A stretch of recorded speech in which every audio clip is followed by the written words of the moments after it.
Olá pessoal, boa noite.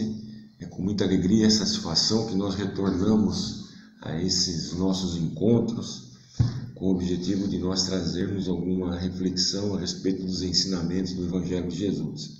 Queremos agradecer, como sempre, aos nossos irmãos do Centro Espírita Adeolindo Alves, que nos proporciona esses momentos, principalmente nesse instante que nós estamos convivendo, meio que distantes, né? Em razão dessa pandemia que está assolando, né, praticamente todo o planeta. E de nossa parte, com muita alegria, como eu disse, estarmos aqui. E inicialmente vamos então agradecendo a Deus a esta oportunidade. Vamos pedir a Ele que derrame sobre todos nós seu manto de luz, para que possamos abrir então as nossas mentes à compreensão daquilo que for dito nesta noite. E hoje nós estaremos falando a respeito do capítulo 10, o item é perdão das ofensas, né? E esse capítulo 10, ele faz parte de uma das bem-aventuranças de Jesus, né? Bem-aventurados os misericordiosos. E para nós podermos compreender inicialmente toda a questão relativa a esse tema de hoje, o que vem a ser então misericórdia, né?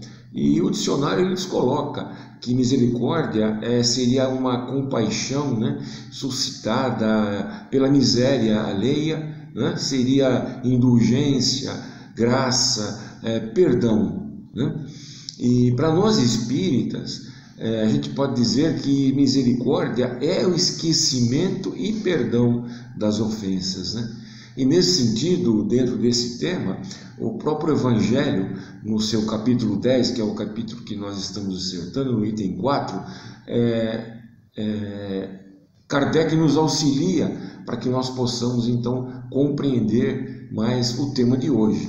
E esse item diz o seguinte: o ódio e o rancor denotam alma sem elevação, nem grandeza. O esquecimento das ofensas é próprio da alma elevada, que paira acima dos golpes que lhes possam diferir. E perdão, né? Qual o significado de perdão, né? Perdão, o significado seria nos desculparmos, né? Absolvermos aqueles que nos ofendem, evitar confronto, né? E perdoar é necessário, a gente pode compreender que perdoar é necessário para a nossa evolução. É um importantíssimo exercício que nós temos que realizar para a correção, inclusive, das nossas próprias carências morais, né? Isso nós vamos dizer ao longo dessa nossa conversa, né? E trata-se então de uma virtude, né, que conquista através de nossa paciência, muito boa vontade. Nós temos que ter mudanças de hábitos, de atitude e principalmente vigilância com os nossos pensamentos, né?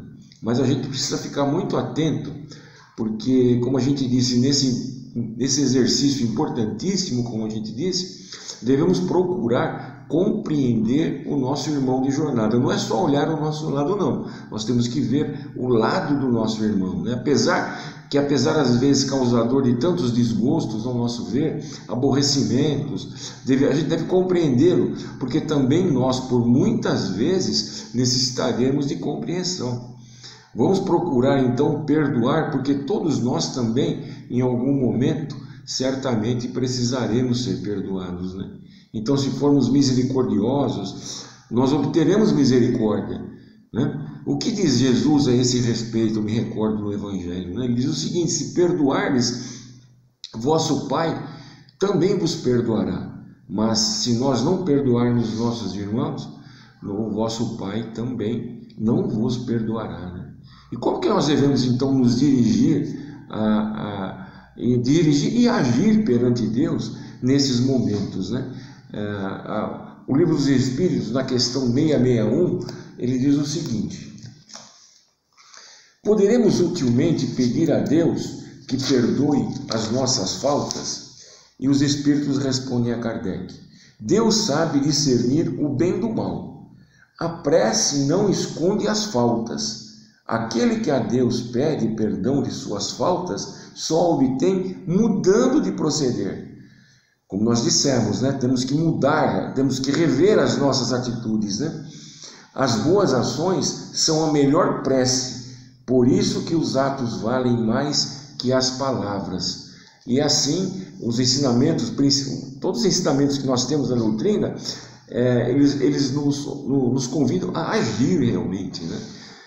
Madre Teresa de Calcutá, eu lembro que ela dizia que ela não necessitava de pessoas que fossem a ela para orar, e sim que utilizassem as suas mãos e agissem, né?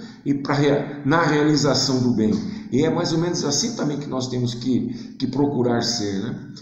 E no próprio Evangelho, nesse capítulo que nós estamos estudando hoje, né? Kardec ele nos auxilia mais ainda na compreensão desse tema, né? E aí, nesse sentido, eu trouxe para vocês aqui, ó. Existem duas formas de perdoar. A primeira, nobre, porque perdoa verdadeiramente, sem que para isso o ofensor tenha de se humilhar. É perdoar sem interesse e sem segunda intenção. Enquanto que a outra forma é mentirosa, pois subjuga o adversário, obrigando-o a se humilhar mediante as condições impostas para o perdão. Isto não é perdão, é mentira, é capricho, né? Então, porém, nós vemos que a necessidade, né, de nós agirmos nesses momentos com um sentimento verdadeiro, né? Porque certamente às vezes nós dentro pela nossa força nós estaremos querendo talvez nos esconder de alguém, né, nesse sentido, nesse momento, mas Deus está realmente vendo o nosso sentimento, da forma como nós estamos naquele momento agindo, né? Só que em quantas ocasiões, às vezes nós dizemos realmente perdoar, mas invariavelmente o que? A nossa postura perante o perdão, ela é superficial, né? Às vezes nós perdoamos apenas para manter quem? Para manter o nosso irmão, às vezes, distante de nós, né? Humilhando, né? Não querendo saber da importância que essa pessoa teria ao nosso lado, nessa nossa jornada evolutiva, né? Então a gente precisa compreender que nós estamos em um mundo de provas e expiações, né? Como nós sabemos, né? E muitas vezes nos são colocados à nossa volta irmãos nossos, né? Que outrora, provavelmente, também nós os ferimos, né? Nós não sabemos, né?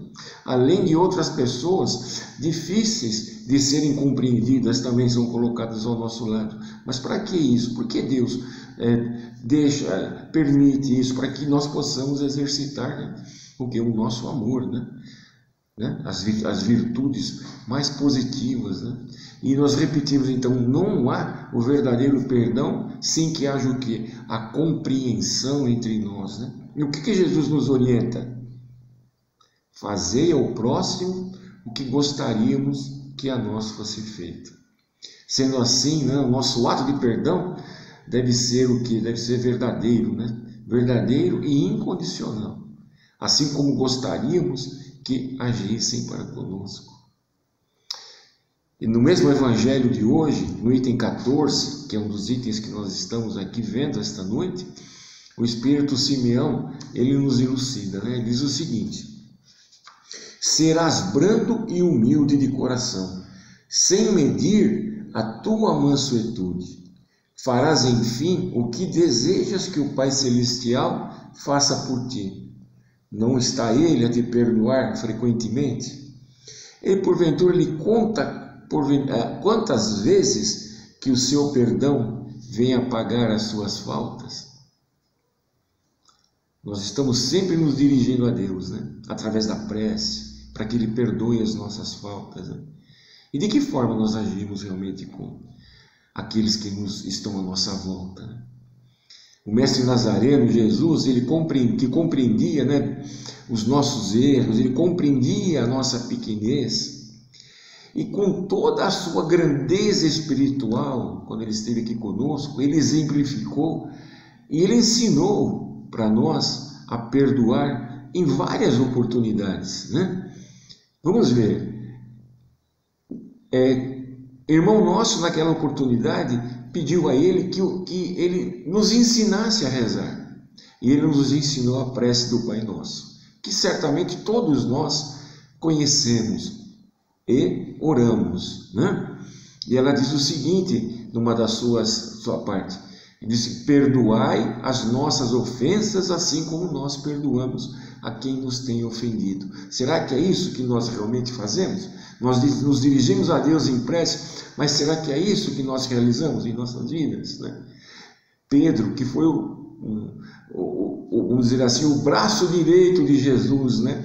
E depois da sua crucificação, foi Pedro que incentivou a todos, né? Incentivava a todos os apóstolos a realizarem, né? A darem continuidade ao seu evangelho, né? O que Jesus disse a ele no último sermão, né? No qual Pedro estava se colocando a defender em qualquer circunstância. E Jesus disse a ele: antes que o galo cante, me negará 3 vezes. E não foi por isso que Jesus deixou de amá-lo. E na cruz, que é um momento, acho que mais crucial, que todos nós nos lembramos como um ato verdadeiro de perdão, Jesus roga a Deus: Pai, perdoai-os, porque eles não sabem o que fazem. Então Jesus deixou para nós diversos ensinamentos, né? Para realmente nós podermos abrir os nossos olhos na nossa caminhada, das nossas atitudes, né? Eu me recordo também que no livro Consolador eu trouxe para vocês, Emmanuel, através de Chico Xavier, ele também nos elucida, né? Algo com relação ao tema de hoje, quando o mestre nos aconselhou que perdoássemos 7 vezes, não 7 vezes, mas 70 vezes 7, né? E Emmanuel, ele comenta para nós o seguinte, ele diz o seguinte: a Terra é um plano de experiências e resgates, por vezes bastante penosos, e aquele que se sinta ofendido por alguém não deve esquecer que ele próprio pode também errar 70 vezes 7. Nós sempre julgamos os nossos irmãos, esquecemos de olhar a nós mesmos, não é verdade? E Jesus, nesse sentido, a questão de nós, na caminhada, procurarmos perdoar aqueles que nós tenhamos qualquer tipo de desavença, ele evidencia, né, a importância desse ato de nossa parte, né? E ele nos aconselha. Isso está também no Evangelho, no Evangelho de hoje, que é extremamente importante para nós podermos refletir, né?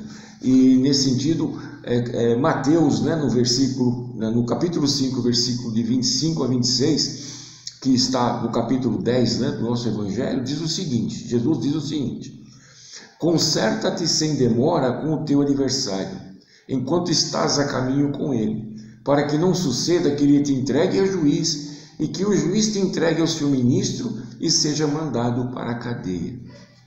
E esse tema, Kardec, ele nos elucida, ele continua dizendo o seguinte, né? Quando Jesus recomenda que nos reconciliemos o mais cedo possível com o nosso adversário, não quer apenas evitar as discórdias da vida presente, mas também evitar que eles se perpetuem nas existências futuras.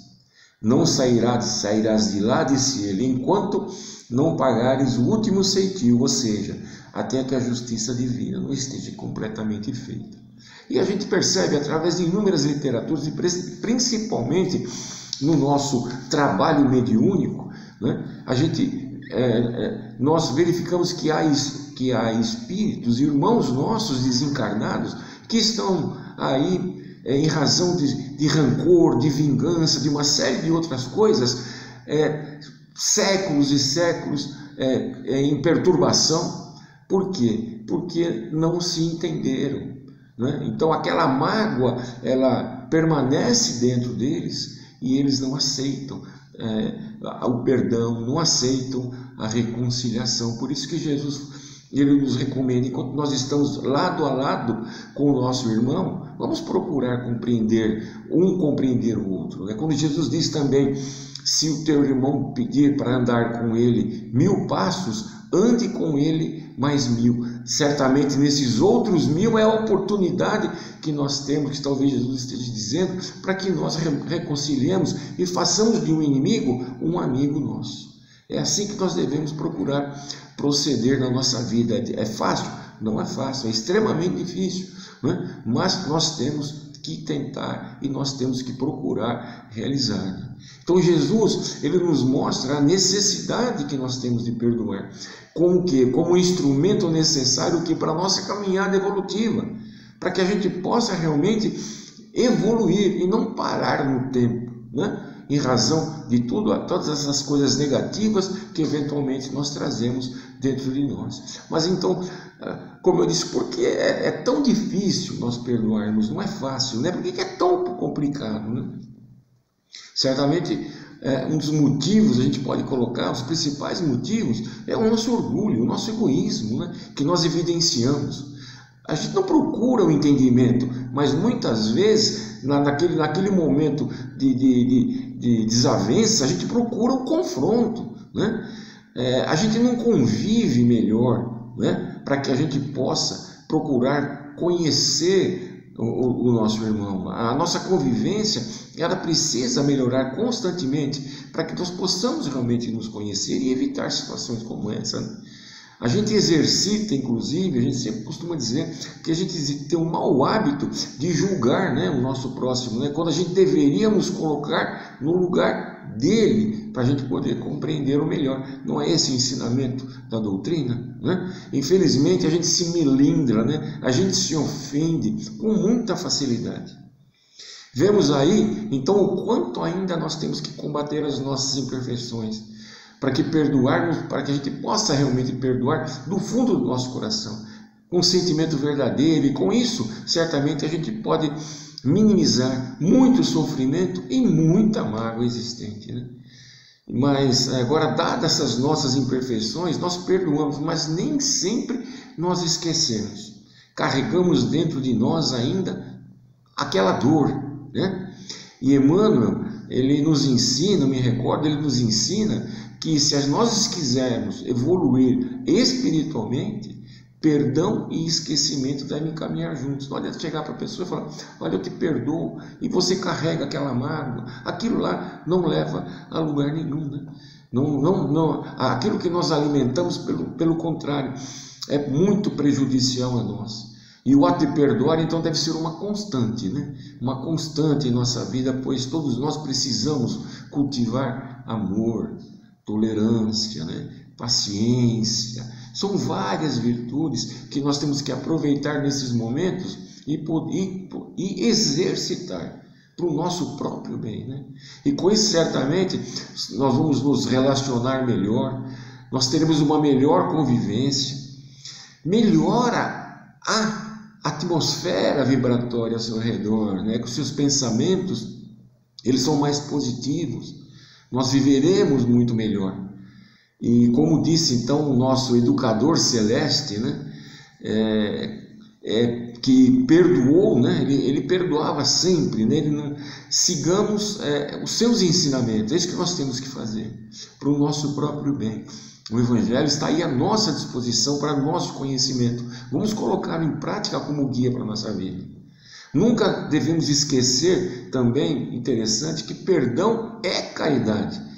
E no Livro dos Espíritos, Kardec pergunta aos Espíritos qual é o significado da palavra caridade, né? E isso aí é algo que nós procuramos dizer sempre, né? Caridade é benevolência para com todos, né? É indulgência com as imperfeições dos outros e perdão das ofensas, né? Então, o perdão também é um ato de caridade que nós realizamos, né? Então, vamos então procurar, dentro dessa nossa pequenez, né? Passo a passo, né? Realizarmos, compreendermos, né? O ato de perdoar. A tarefa, como eu disse, é fácil? Não é fácil, é extremamente difícil. Mas nós temos que procurar, temos que começar, nós temos que que procurar trazer para nós esse sentimento, né? A gente não pode valorizar o insulto quando ele acontece, né? As desavenças, nós temos que procurar, sim, minimizar isso, né? A gente precisa procurar ver em nosso irmão um companheiro de jornada e não um inimigo. Às vezes nós vemos como um adversário, né? Mas alguém com tantas imperfeições como nós temos, como nós também somos imperfeitos, né? Vamos procurar ser mais indulgentes com os erros dos outros, né? E mais exigentes com as nossas deficiências, com as nossas imperfeições. Porque nós só temos olhos para ver o defeito dos outros. Esquecemos de ver o nosso, que às vezes são muito mais evidentes do que os deles, né? Então nós temos que aceitar essas pessoas, procurar aceitar essas pessoas, né? Assim como nós gostaríamos que fôssemos aceitos, né? Com as nossas virtudes e principalmente com os nossos defeitos, né? Com isso, vamos renunciar o confronto, vamos renunciar à desforra, e se houver necessidade, vamos deixar a justiça na mão de Deus, né? E eu me recordo, Chico, ele trazia uma mensagem a respeito deste assunto muito interessante. Olha só, ele dizia: perdoa agora, hoje e amanhã incondicionalmente. Recorda que todas as criaturas trazem consigo as imperfeições e fraquezas que lhes são peculiares, tanto quanto ainda desajustados trazemos também as nossas, né? E olha que coisa interessante, né? Pessoas que não perdoam, pessoas que são rancorosas, né? Que não conseguem se autoanalisar, né? Que vivem no confronto, né? São pessoas certamente que adoecem com mais facilidade, né? A mágoa ou o rancor leva às vezes a uma depressão, leva a um desequilíbrio psíquico. Quando nós odiamos alguém, cada vez que a gente revive aquilo, que a gente vai mastigando aquilo, né? Mastigando aquela situação que originou aquela mágoa, o nosso físico ele recebe certamente todo o estresse, né? E resulta o quê? No nosso desequilíbrio, né? Desencadeando substâncias, né, no organismo, substâncias químicas negativas, né? E certamente aí é onde está a origem dos nossos mais diversos males físicos, né? Então procuramos ter uma vida feliz, uma vida saudável, procuremos perdoar sempre. E para encerrar, aos amigos e agradecer novamente essa oportunidade, vamos lembrar uma mensagem que foi deixada por Tertuliano de Cartago. Ele dizia o seguinte: se você quer ser feliz por um instante, vingue-se. Se você quiser ser feliz para sempre, perdoe. Muito obrigado a todos os amigos, muito obrigado pela oportunidade e até a próxima.